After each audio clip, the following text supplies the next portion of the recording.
আচ্ছা ঠিক আছে। ভাইয়া আপনি কি করেন? আমি ভার্সিটিতে পড়াশোনার পাশাপাশি একটা প্রাইভেট ফার্মে জব করি। ও, আপনি প্রাইভেটে জব করেন? আপনি একটু সরে বসেন। সমস্যা কি? আমার তো দিতে। এই আপনি একটু তাড়াতাড়ি যান। ভাইয়া আপনার কি প্রবলেম হচ্ছে? প্রবলেম তো একটু হবে, আপনি একটু সরে বসেন। ভাইয়া আপনার সামনে এত সুন্দর একটা মেয়ে, তারপর প্রবলেম হচ্ছে? আচ্ছা ভাইয়া, আপনারা তো লজ্জা কেন?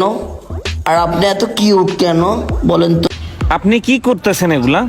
সরে বসেন না। আপনি কি মানুষ দেখে ভয় পাচ্ছেন? এই ড্রাইভার, একটু নিরিবিলি জায়গায় যাও তো। জি ভাইয়া যাইতাছি। ওই গুলিতে না? আচ্ছা ঠিক আছে।